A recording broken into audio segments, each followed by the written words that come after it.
We're continuing with Shaar Yichud V'Yemuna, the gate of unity and faith. We're on page 168 in the Tanya. Everybody have it? It's called V'Cheshbon.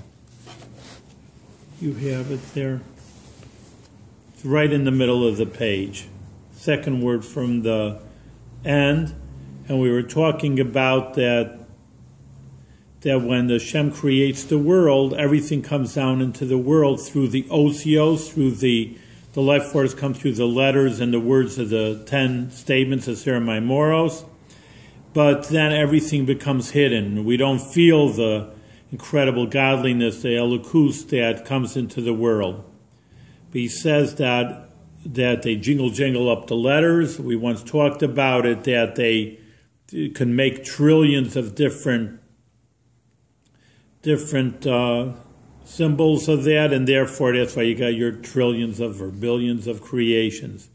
Now, v'cheshbon moral amiyat or when the amount, when they go back and forth with the gematria, which is another way of coding, shows on the lesser light. V'chayos miyud achar miyud, and less light and life, less after less. Least is constantly being deleting. Until it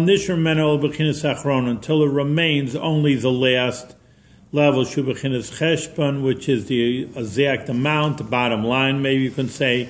And Mizbor, the number, Kama meaning Kechos Medregos, close bor v'chayas hazeh, how many different powers and levels of this, in this level of light, that's enclosed in this amount, meaning that everything has its own very specific life force in this world. And obviously it's very small because we are little infinitesimal creatures in the world, and even without spirituality, people understand that in a solar system and the galaxies, that we're very, very small, truly compared to the Earth and the Sun. There's billions of stars. What do we compare to a star?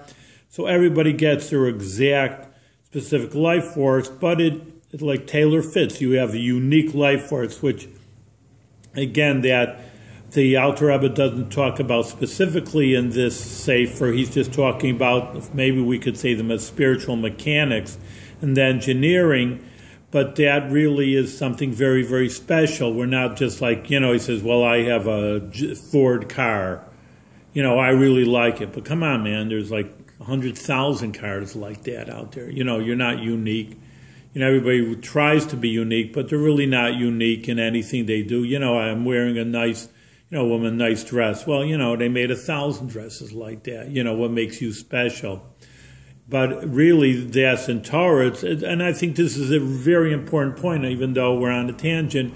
It's an important point nowadays because people are feeling more and more, who needs me, more and more that they say the computers will take over their jobs and, even sophisticated jobs, even a teacher, like say we'll have a webinar, who needs to pay a teacher? One teacher could, teach 1,000 people, just, the students have their computer, and so you teach 2 + 2 = 4, you can have one teacher instead of 30 kids, 1,000 kids. So who needs a teacher and who needs, a doctor, a surgeon, let the robot do it. More and more people are feeling who needs me. But in Torah, it's so important, this the beauty, even in the most modern age, bottom line, that every person is unique and everybody has a special mission. And that mission, no one else could do it in the world. So I think that's really important nowadays. It's not really his point right now, but I mean, it's a ramification that everybody is totally unique in their own life force. And then he has in parentheses, V'yakra calls him Somelo Kiosi Bahem, after all these contractions of taking this tremendous level of godliness and diffracting into one little, or contracting that into one little person, according to the decree of the wisdom of Shem, the way Shem planned it.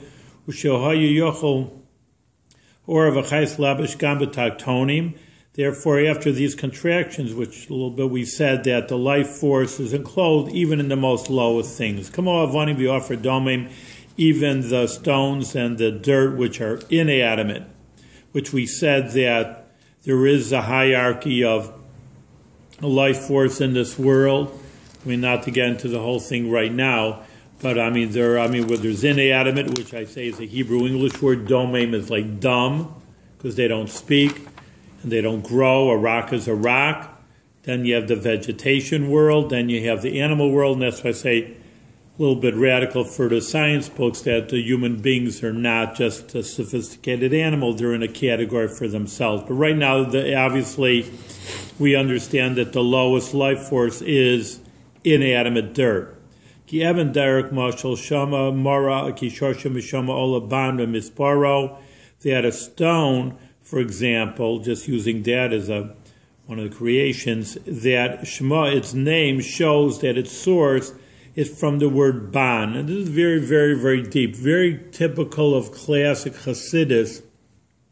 Kind of what I was just saying, that a person really in the world, I mean, you'd say, well, a human being is important. All right, no one's going to say not, but really, like I say, in a bigger thing, why the city needs you, the country needs you, the world needs you, all right, your family needs you. But, on a bigger scale, who in a way people feel just not wanted or needed. But we're not even talking about people. We're talking about, like we said, the lowest creation, which is domain, which is inanimate. And we're talking about a stone. And here, using Kabbalistic idea that he's telling you that a stone, first of all, is a creation from Hashem. And Hashem understands that if he wouldn't want it, he wouldn't create it, simply like that. So therefore, Hashem wants it. It's not like your parents want you, your sister wants you, your wife wants you. Hashem himself wants you, and you have a job to do. But then it's very interesting, Kabbalistically, the word Evan, which means stone, which is like, again, we just say a dumb stone. But on the other hand, it comes from the word ban. It's a play on words, ben, which means son, but it means there's 52 letters of Hashem's name in there. It means because ultimately it is a creation from Hashem. It means 52 is the gematria. Yod Aleph, and besides the ban, there's Evan, there's another Aleph in there, no Sefes Mishem Acher. That comes from another name from Hashem there, the Circulius Latam Yadul Yosra, from the reason that's known to the Creator, which means a lot of things are in the Kabbalistic level. Everything has a reason.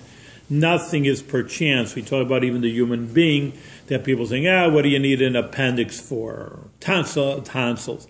And then lo and behold, years go by and they say, well, there really is a reason for it, meaning there's nothing superfluous in the world. And even though in our minds, and maybe 50 years ago, you don't need the tonsils, and you don't need the appendix, or, you look around, who needs that person in the world? Who needs that mosquito in the world? Who needs that tree in the Adirondacks? Who needs, if it wouldn't be there, who could care less? So these are on our little mind. We are not the creator. That's why we don't understand the creation. And again, to go off on another point, I mean, even philosophically, that's why we don't understand when bad things happen to good people. I mean, we don't understand the creation. You don't understand why there's that many trees here. How much do you understand? I mean, very little on one hand. And then, like I say, on a bigger scale, someone's saying, there's something in the world I don't understand. Well, there's so much we don't understand, really. And, I mean, we can ask and we can find out, and there's nothing wrong with that. On the contrary, we should use our minds to understand as much as we can, either using the sciences, if it's true science, not that a human being came from a gorilla, but true science, and try to understand as much of the creation as we can. But ultimately, I mean, we're not going to understand everything, to say the very least. And, and if some things don't make sense, we just have to sit back and say, well, God knows more than we do. Keep rolling into chapter 7. Hine Shem Ban Biasmo Hu Biolmas Al Yona Miyo. Now, this is very interesting. We're talking about the lowliest of a creation, which is in this world, number one, which is the lowest world. And number two, it's a stone. We can understand what's a stone compared to a plant. What's a stone compared to a human being? But, like, again, everything has its place and has its reason, and it all comes from Hashem, ultimately. So he says, this ban, which we said, the Evan, the stone, comes from ban and Evan, that it's really it's a very high-level name of Hashem. It comes from the higher worlds. So it started very, very high. that through the many and strong contractions, madrega, from one level to another, yord mimenu chayos miyad miyod, it came down, this life force, into a very, very low level. Again, we can all admit to that the stone is very low. But so finally, it ultimately came down to a low-level stone. Until this life force came so low, and like we say, every life force, and we've been talking about Mamoli Kol Alman, fills our world, is you get tailored, exactly amount of life force, who you are and what you are. So the stone, who you are, the stone gets stone life force, perfect life force. It's not a greater life force. And again, a human being, whatever creation it is, that it gets a special life force. That's a soul. He says everything soul is a very loose word, the spirituality of something that's inanimate. That's giving life and creating it from something to nothing to something. We call reg every second. We said it above. Zui Bechinis, now we're on page Pei. Zui Bechinis Mamol Kalamim. This is again, which we've been said on the previous page. This is, we made a difference between Mamoli Kalamim, which fills all worlds, like I say, fills and fits like a glove. But he says, Mashenkin Bechinis Sovukam, not Sovukam. We are getting an effect of this life force, but it's way beyond us. It's sovev, it's encompassing, it surrounds us. So again, just to sum up, Mamol Kalaman is you get your own personal, individualistic life force that fits exactly to who you are. And sovev is giving us life force and creating us, but it's something beyond us which we have no understanding at all. And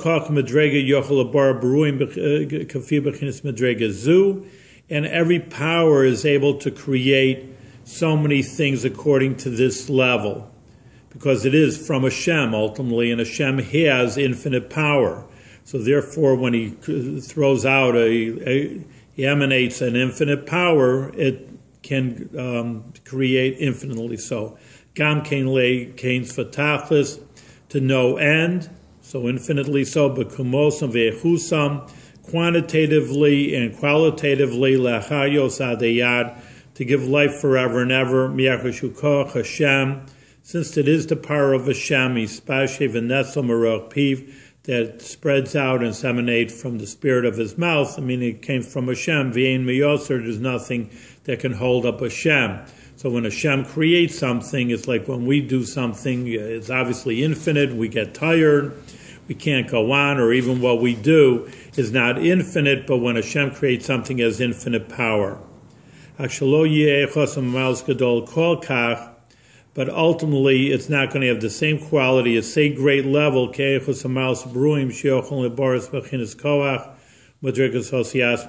the quality of the letters, meaning the letters of the 10 creations themselves, which are the source of the creation, that this power doesn't have the same level that would be when it's finally created. But besides the infinite power, Hashem is constantly using his gevura, his severity, to contract the power, these kohes, the powers, and therefore that's why they become less and less all the time until, like we say, it finally comes down to us. We see the bottom line, a very finite world that Hashem brings his creation into.